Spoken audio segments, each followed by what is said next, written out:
This session focuses on the purposes of program evaluation. As such, I would like to begin the session by asking you to reflect on the following question. Why might someone engage in program evaluation?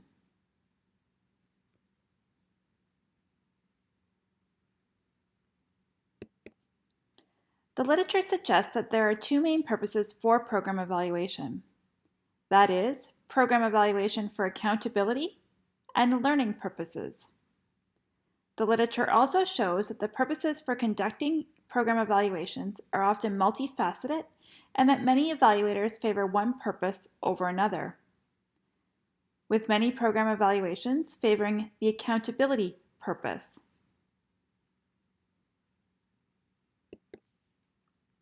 In terms of the program evaluation literature and the literature on accountability purposes, there is an increase of political and economic discourses that have encouraged many service providers in public organizations to engage in program evaluation for accountability purposes.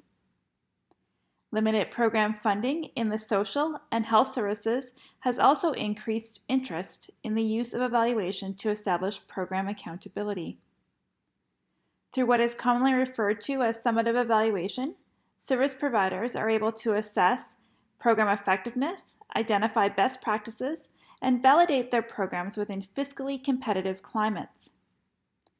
Evidence of program effectiveness can then be compared with programming costs, and decisions can be made about the continuation of programs.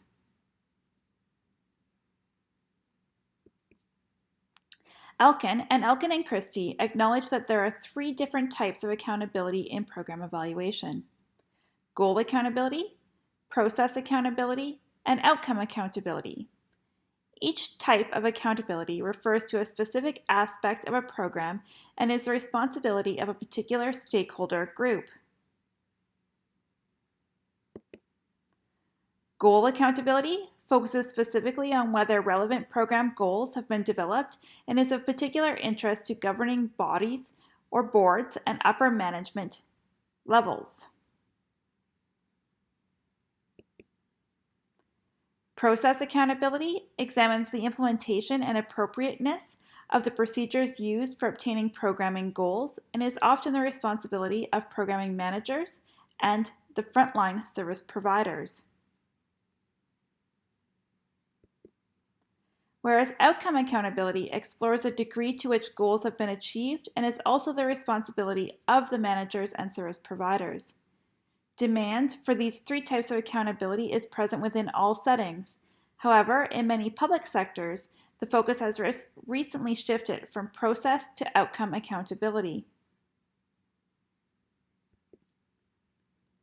Evaluation for the purposes of learning is slowly emerging in all sectors.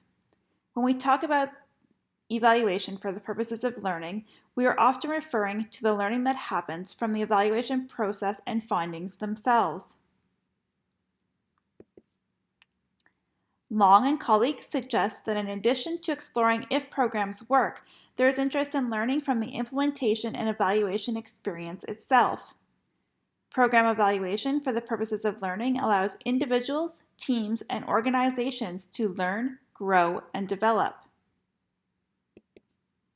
As Preskel and Torres note, through participating actively in program evaluation, individuals may seek to increase their competencies in data collection, analysis, and the communication of program evaluation results. They may also begin to understand issues more completely and gain a greater appreciation of issues that are of interest to the program, as well as increase their ability to think differently about the problems or issues that the program is targeting through the application of new cognitive clues in the program evaluation process itself. Individuals from various stakeholder groups can then come together as a team to collaboratively explore program issues or problems, thus obtaining a more diverse and complex understanding of the program and what it aims to target. Through teamwork, the various stakeholders are also able to learn about each other's perspectives on the program, as well as their roles within the program. While individuals and teams share their learning with others, the organization as a whole is able to learn. and in this sense, evaluation can generate new knowledge and facilitate learning at many levels within an organization. As such, the learning purpose of program evaluation is often connected to the concept of evaluation use. Although we will be discussing the concept of evaluation use in more detail in session 10, I would like to provide you with a short summary here. The program evaluation literature commonly discusses two types of evaluation use: use of evaluation findings and process use. The use of evaluation findings refers to three broad categories of utilization: instrumental, conceptual, and symbolic. Instrumental use refers to instances where stakeholders use evaluation findings to support decision-making or problem-solving activities. This type, therefore, uses evaluation findings for direct actions. Conceptual use refers to the use of evaluation findings to influence stakeholders' thinking about a program. In this sense, it can influence individuals' cognitive processing. However, conceptual use differs from instrumental use in that no action is expected or required. Symbolic use happens when people use the sheer existence of an evaluation rather than the results to persuade, convince, or simply comply with reporting demands. Regardless of these different types of use, Patton suggests that the use of findings is typically a short-term consequence of evaluation because the findings are only relevant for a very specific and limited time period. In opposition to this, process use can have an ongoing influence on specific settings and the programs. While there may be similarities between process use and instrumental and conceptual use, process use does not require changes in programs or direct actions because of evaluation findings. Instead, as defined by Patton, process use leads to changes in stakeholders' attitudes, thought processes, and behaviors as a result of their involvement in program evaluation.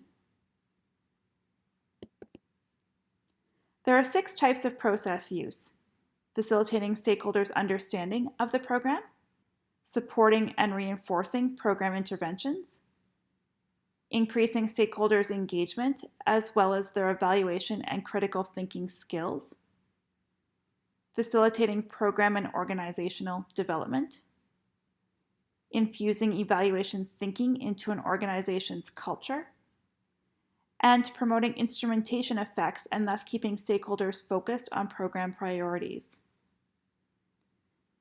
By being involved in the evaluation process, stakeholders are able to enter the evaluation culture and learn how to think and look at things through an evaluative lens. They can also use the skills, whether it's the methodological or facilitation skills that they gain from the program evaluation, to build the evaluation capacity of their organizations.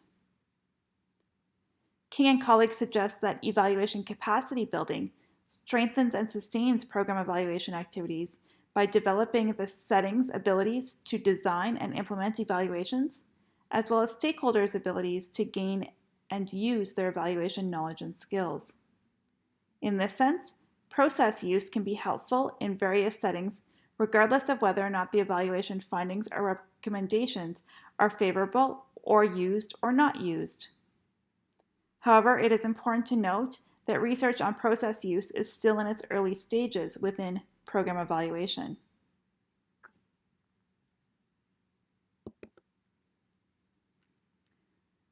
Finally, I would like to bring your attention to a few questions that you could consider after you have completed the readings for this session.